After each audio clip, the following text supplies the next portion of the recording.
Welcome to the Delmarva Almanac.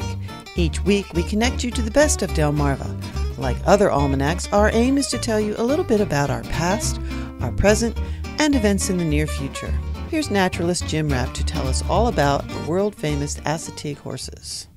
2015 will mark the 90th anniversary of one of Delmarva's most famous traditions, the Assateague Volunteer Fire Company, pony swim, and penning.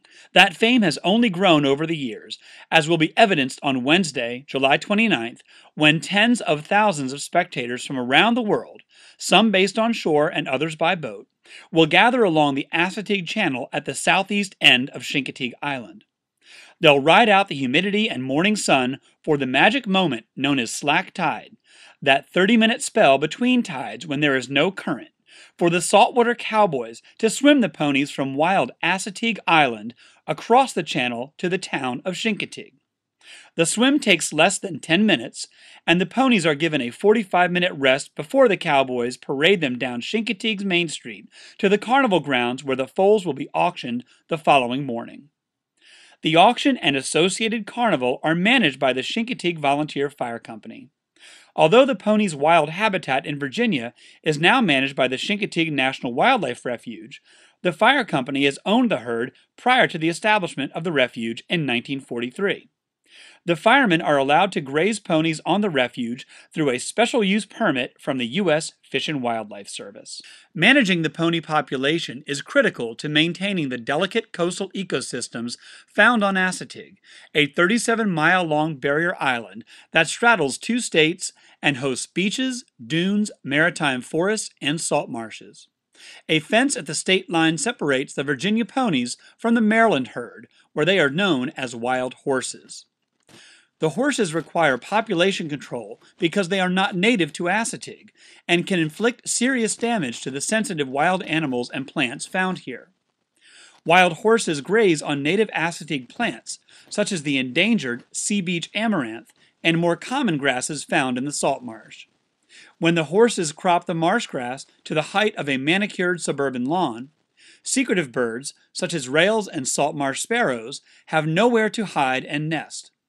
Heavy horses also compact the ground beneath their hooves, making the marsh unsuitable for burrowing fiddler crabs and dangerous for the eggs of beach-nesting birds, such as the endangered piping plover. You may be asking yourself, if the horses aren't native, how did they get to Assateague?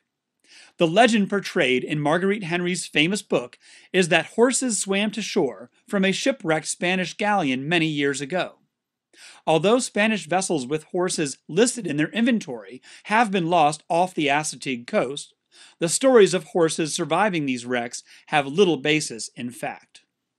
Colonial records do provide details of mainland settlers using Assateague and Delmarva's other barrier islands to graze livestock, including horses, cows, sheep, and pigs.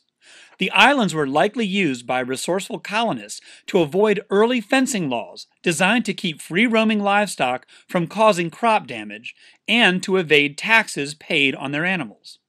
Livestock was naturally corralled on the barrier islands by ocean and bay, and animals could graze on the salt marsh grasses and find fresh water.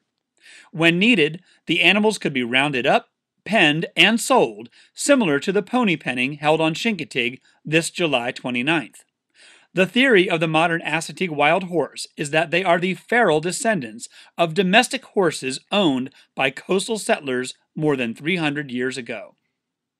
This is Jim Rapp, and you're listening to the Delmarva Almanac. We're talking about Assateague's wild horses. Life for a wild horse on Assateague isn't easy. Over their history, the horses have adapted to the island's harsh extremes. They have adjusted to a primary diet of nutrient-poor salt marsh and beach grasses by shrinking in size over time.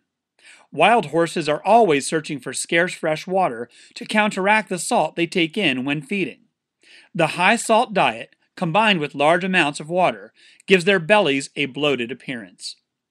The herd managed by Assateague Island National Seashore on the Maryland end of the island are free-ranging, and they roam from the Maryland-Virginia state line to the inlet that separates Assateague from Ocean City. In early spring, the horses live along the bayside to feed on the lush new growth of marsh grasses. In late spring, the mares give birth to foals and live in family groups called bands. Each band is usually made up of one stallion, 2 to 10 mares, and their young. There are also all bachelor bands, consisting of young stallions that have not yet acquired any mares. During the hot, buggy summer, the wild horses spend more time on the beach, taking advantage of the cool ocean breeze to drive away pesky insects. They retreat back to the marshes in the fall when the weather cools and the insects diminish. Winter is tough on the hardy horses. They grow thick, fuzzy coats that protect them from bitter winter winds and snow.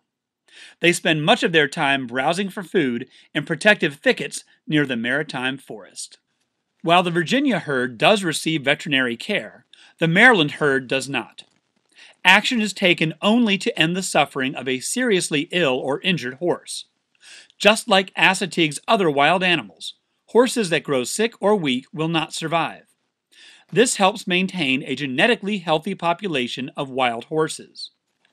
Despite the absence of veterinary care, the annual mortality for Assateague's wild horses is usually below 5%, which is low for any population of wild animals.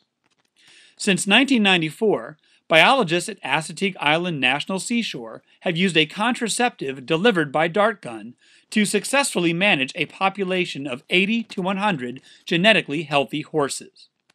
Each mare is allowed to give birth to one foal, so that all mares have a chance to pass on their individual genetic traits. While tens of thousands visit Chincoteague for July's pony swim and penning, hundreds of thousands more trek to the parks at Assateague all year round in search of the wild horses. Most of the time, you'll find the adult horses standing and eating quietly. You may find young horses playing by galloping and chasing each other. On occasion, you may come upon a conflict between stallions.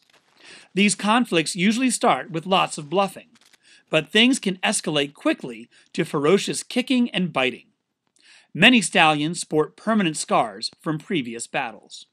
Most visitors to the Assateague parks respect the rules to not feed or pet the horses, but each summer, a few visitors learn this lesson the hard way. Visitors get kicked, bitten, and stomped on every year when trying to feed and pet these wild animals, or when trying to take a selfie with a pony. To some, this human behavior seems innocent, but horses that learn to beg for food can be killed by cars driving on Assateague's dark roads at night. To aid in the education of visitors who choose to ignore the park rules, Assateague Island National Seashore enlists the help of volunteers known as the Pony Patrol.